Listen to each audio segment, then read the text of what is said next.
Boa noite, gente. Tudo bem? Bom, dando continuidade às nossas aulas, o tema de hoje é meiose, que é praticamente a continuação da mitose, tá? O que vai diferir uma da outra é que na meiose a gente tem a duplicação celular, então uma célula vira duas e o número de cromossomos não altera. Já na meiose, a gente tem a formação de quatro células filhas ao invés de duas, e o número de cromossomos ele é reduzido pela metade em cada célula. Então, se a célula mãe era haploide, aliás, perdão, diploide, ou seja, 2N, as células filhas elas vão ser haploide, elas só vão ter metade do número de cromossomos, tá? Basicamente, a gente pode falar que dentro da meiose ocorre duas mitoses, tá? Inclusive ela é dividida assim. Ela tem a meiose, a parte 1, ou a mitose 1, e depois a mitose 2, ou a segunda parte. A gente vai ver os pormenores, o que acontece em cada fase, mas o importante que vai diferenciar tudo que acontece na meiose vai ocorrer na prófase 1, tá? Que é o mais importante. E é ela que a gente vai detalhar mais e precisa prestar mais atenção nisso. Dito isso, tem esse esqueminha aqui do lado, onde vocês podem ver que a gente tem a célula mãe. Vocês podem perceber aí que ela tem dois cromossomos, ou dois pares de cromossomos homólogos, totalizando 4. Aí esses cromossomos eles vão se duplicar, vão formar as cromátides irmãs.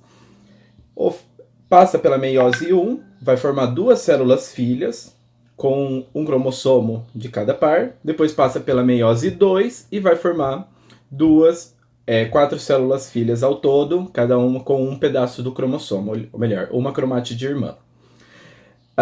Eu tinha acabado de falar que ela passava por duas mitose, mas aqui a gente vai chamar de meiose 1 e meiose 2 para não confundir tanto, tá? Então, só para dar um parâmetro geral, o que vai acontecer na prófase 1 e 2? Os cromossomos condensam, metáfase 1 e 2. Os microtúbulos se conectam ao fuso e vão direcionar para a placa equatorial. Anáfase 1 e 2. Os cromossomos são separados, eles vão migrar para os polos opostos. Aqui já começa a diferença. Na meiose 1, os cromossomos homólogos são separados. Na anáfase 2, as cromátides irmãs são separadas, tá? Daqui a pouco a gente revê isso. E na telófase, tanto a 1 e 2, os cromossomos se descondensam, os nucleolos voltam a ser ativados e a carioteca se forma, tá? E tem, obviamente, a citocinese 1 e 2. Então, simplificando, mais um esqueminha para a gente ver. Tem o que vai anteceder a nossa meiose, que seria aquele período de G1, S e G2, ou nosso período de intérfase. Vai ocorrer a replicação do DNA, ou seja, esse cromossomo ele duplica. Então, o que a gente pode ter de um cromossomo, ele vai virar aquele xizinho, que é o famoso cromossomo que a gente conhece. Na meiose 1, vai ocorrer alguns processos, esses cromossomos eles vão trocar alguns pedacinhos, daqui a pouco a gente fala do crossing over. E, no final, o que era um par de cromossomo homólogo, ou seja, o cromossomo que veio do pai e o cromossomo que veio da mãe, e eles ficam juntos na mesma célula, célula diploide, ele é separado. Então vai um cromossomo para cada célula filha, e cada cromossomo vai ter duas cromátides irmãs, porque ele foi replicado, tá? Na segunda divisão, essas cromátides irmãs elas vão ser separadas, e aí forma quatro células, cada uma com uma cromátide irmã, tá? Basicamente é isso. Vamos ver os pormenores agora para a gente conseguir facilitar tudo. A prófase 1 ela é a fase mais complexa e mais longa da meiose, e por conta disso ela tem vários acontecimentos, e aí a gente divide ela em 5 subfases. A fase do leptoteno, o zigoteno, o paquíteno, o diplóteno e a diacinese, tá? Na primeira fase, o que vai acontecer? Começa a condensação dos cromossomos.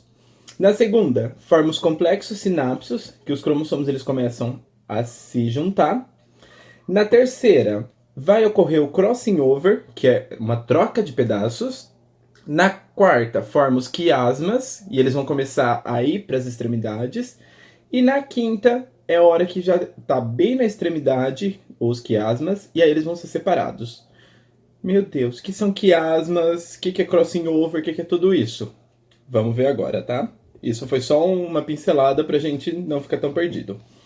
Então, na primeira parte da prófase 1, que é a parte do leptótero, vai começar a condensação dos cromossomos.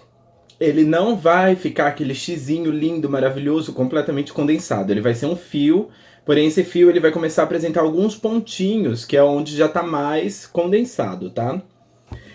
Esses pontinhos a gente pode chamar já de cromômeros, mas isso é muito específico, não precisa ficar batendo nisso, tá? E aí, nesse caso, a gente ainda não consegue dividir ou distinguir as cromátides irmãs. Lembra que o cromossomo, quando ele está duplicado, condensado, ele forma o X. As duas cromátides irmãs coladas. Nessa fase ainda não é possível ver eles, você só vai ver um fio longo, porque ele ainda não se condensou, tá? Conforme ele vai se condensando, as coenzimas vão se conectando e vai enrolando todo esse fio de DNA. Essa é a primeira fase, é o início da condensação, tá? A segunda fase, que é o zigoteno. Os cromossomos homólogos vão começar a se emparelhar. Como assim, cromossomo homólogo? Cromossomo, um que veio do pai, um que veio da mãe, eles vão começar a se aproximar, como se fosse um zíper, tá? Eles vão formar o que a gente chama de complexo sinapotêmico, que nada mais é do que uma estrutura proteica que vai conectar um cromossomo do lado do outro, tá?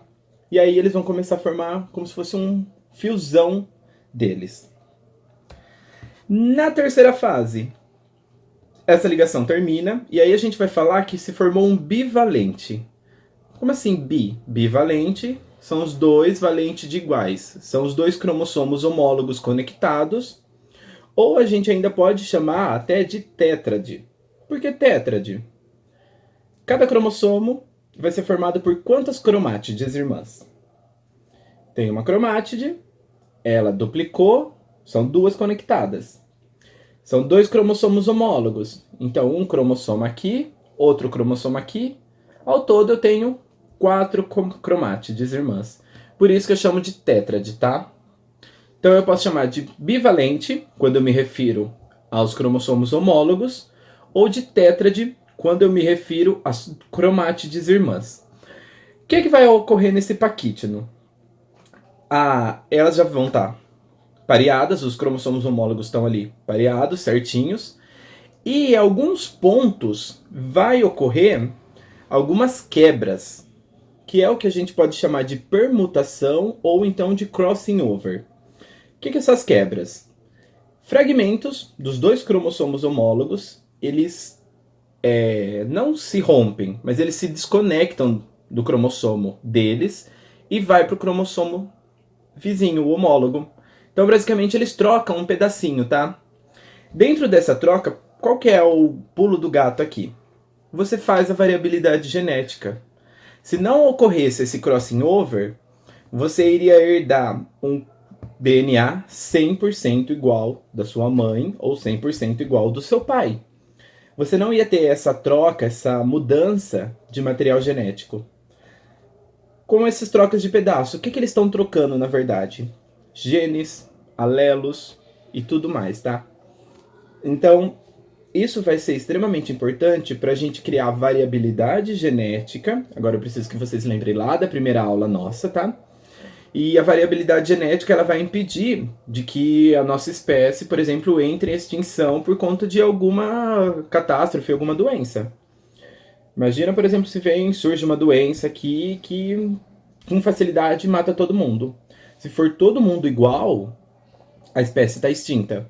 Agora, como você tem variabilidade genética, um indivíduo é diferente do outro, alguns indivíduos vão morrer, outros vão sobreviver porque tem algum fator ali, algum gene que permite uma resistência maior. Que é basicamente o que a gente está vendo muito com o Covid, né? Algumas pessoas não têm nenhum sintoma, outras precisam ficar internadas e acabam até entrando em óbito. Então, a variabilidade genética é para isso, tá? Ela vai proteger a espécie de uma possível extinção. E isso ocorre aonde? No crossing over, tá? Que é essa troca de fragmentos. Então, ocorreu uma permutação. Saiu um pedacinho daqui do cromossomo homólogo e trocou. Já teve questão da Unesp que ela trazia uma pegadinha, que ela falava que ocorreu uma dupla permutação. Aí você pensa, nossa, mudou 2 vezes ou mudou 2 pedaços? Não. Essa dupla permutação era o seguinte, tem um pedaço aqui, tem um pedaço aqui.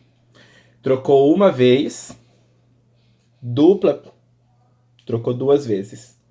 Resultado, ficou igual. Ele foi e voltou. Era essa a pegadinha da questão. Eu, quando resolvi essa questão, eu errei, porque eu caí nessa pegadinha, tá? Eu achei que, tipo, trocou uma, depois trocou outra e virou embaralhou tudo. Então, fica sempre atento a isso, tá? Uma permutação, trocou. 2, volta. 3 permutações, 1, 2, 3, tá? Fica sempre atentos a isso. Na quarta fase, que é o diplóteno, os cromossomos eles vão começar a se separar. Então, até agora, os cromossomos homólogos eles estavam conectados bonitinho, fechadinhos, como se fosse um zíper. No diplóteno, eles vão começar a separar. E aqui, conforme eles vão se afastando, vai ter alguns pontos que eles vão estar conectados. Esses pontos é o que a gente chama de quiasma, e foi onde rolou o crossing over. Então, nesses lugares que eles trocaram esses pedacinhos, formam os quiasmas, que basicamente é onde eles ficam entrelaçados. E aí, vai ficar visível nessa fase, tá?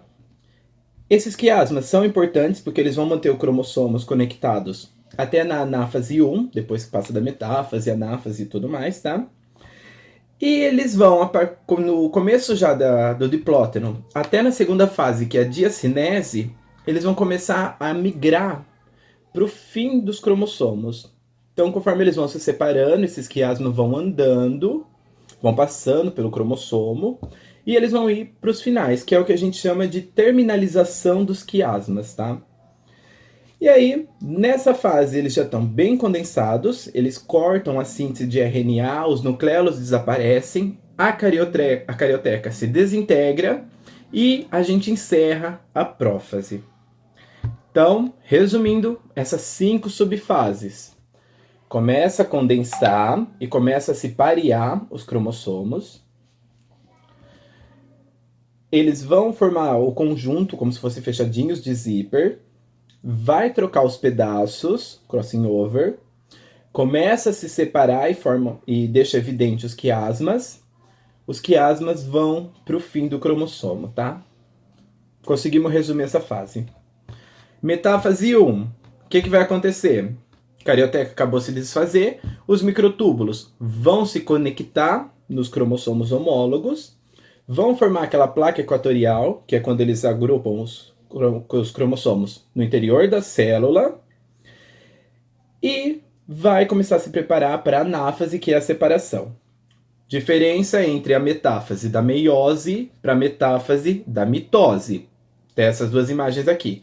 A primeira é da meiose, a amarela é da mitose.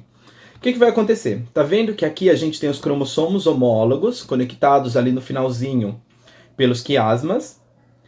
E na da mitose, a gente não tem os cromossomos homólogos, ou seja, o xizinho, um do lado do outro. A gente tem um xizinho em cima do outro. Na metáfase da mitose, o que é separado é as cromátides irmãs. Então, lembra que eu uso muito isso daqui. A gente tem um cromossomo, aí na mitose vai uma cromátide irmã para cada lado. Na meiose, a gente não vai separar as cromátides irmãs de primeiro. A gente tem os cromossomos homólogos, ou seja, o cromossomo que veio do pai, o cromossomo que veio da mãe. Eles estão conectados ali pelos quiasma. E na metáfase 1 vai um cromossomo para cada lado. Metáfase 2, aí o que vai acontecer? Aí sim, separa as cromátides irmãs, tá? Mas nessa primeira, a gente separa os cromossomos homólogos, diferentemente da mitose, que separa as cromátides irmãs. Por isso que eu falei que era importante a gente ter bem definido o que era cromátide irmã, o que era cromossomo, porque depois ia começar a dificultar, né? Se tiverem dúvida, volta o vídeo, me procura, eu faço o possível para vocês entenderem, tá? Anáfase 1, terceira fase da nossa divisão. Cada par de cromossomo, eles vão ser puxados para o polo, ou seja, cada cromossomo homólogo vai ser puxado, cada par de cromátides irmãs vai ser puxada, e elas vão começar a se distinguir para o polo da célula. Os quiasmas já vão desaparecer porque elas já se separaram, e por fim a gente forma aqueles polos nas duas extremidades da célula e a gente entra na telófase. Telófase, os cromossomos já estão cada um ali no seu polo, eles vão começar a se descondensar, volta a síntese de RNA, os nucleolos voltam a aparecer, as cariotecas começam a se formar, agora vão ser formadas duas, e aí a gente entra na telocinese 1, que é a divisão do citoplasma, tá? Eu coloquei aqui um esquema também, para vocês verem a diferença da telófase, da mitose e da meiose. A primeira de cá, que tem os cromossomos vermelhinho e tudo mais, é da meiose. Então vocês podem perceber que aqui a gente tem cada cromossomo com as suas cromátides irmãs, ou seja, o xizinho. E né, se fosse na mitose, no fim da telófase dela, a gente não tem o xizinho, porque as cromátides irmãs foram separadas, tá? Então é essa a grande diferença nossa. Na citocinese, a gente forma as duas células filhas. Nesse breve período, elas já começam a duplicar o centrosoma e elas já entram na meiose 2, que daí a gente repete a nossa prófase, anáfase, metáfase e telófase. A meiose 2 era um pouco mais fácil, tá? A prófase dela não envolve tudo aquilo que já aconteceu. Na prófase 2, a gente simplesmente tem os cromossomos condensando. Cada cromossomo tem as duas cromátides irmãs. Os nucleolos desaparecem, a carioteca se fragmenta. Na metáfase 2, forma a placa equatorial, as fibras do fuso se conectam agora em cada cromátide do cromossomo. Na anáfase 2, essas cromátides são puxadas uma para cada lado. E na telófase, volta a formar a carioteca, a cada cromátide começa a se descompactar, os nucleolos voltam, e aí a gente entra na citocinese 2. Citocinese 2, as células se dividem em duas, e aí no final de tudo isso, o que era uma célula mãe, diploide, forma 4 células filhas, haploide, que é esse esqueminha que a gente está vendo, tá? Então vamos resumir de novo. A gente começa com a célula mãe, diploide, ela vai duplicar o DNA dela, formando cromátides irmãs. Na meiose 1, cada cromossomo homólogo vai um para cada célula filha, depois, obviamente, deles terem trocado o material genético no crossing over. Na meiose 2, esse cromossomo que estava na célula filha tem as cromátides irmãs separadas e vai cada uma para uma célula. No final, o que era diploide acaba virando haploide, tá? Agora, com relação à não disjunção cromossômica, ou quando você tem algum problema nessa divisão de cromossomos, tá? A gente pode ter alguns errinhos, tanto na primeira quanto na segunda divisão, tá? Quando ocorre na primeira divisão, que é essa primeira parte do esquema, na meiose 1, você vai ter a formação de duas células filhas, porém uma não vai ter código genético, e a outra, ela não vai ter, por exemplo, um par de um cromossomo dos homólogos, e a outra vai ter os dois cromossomos homólogos. O que vai acontecer? Essa que não recebeu, ela vai se dividir em duas células filhas e elas não vão ter esse cromossomo, ele vai estar faltando. A outra, ela vai ter os dois cromossomos homólogos, então ela vai ter o par, e depois, na hora que ela passa pela meiose 2, em vez de separar as cromátides, separa os cromossomos e no final as células filhas vão possuir duas cromátides de cada. Então elas basicamente vão ser diploides.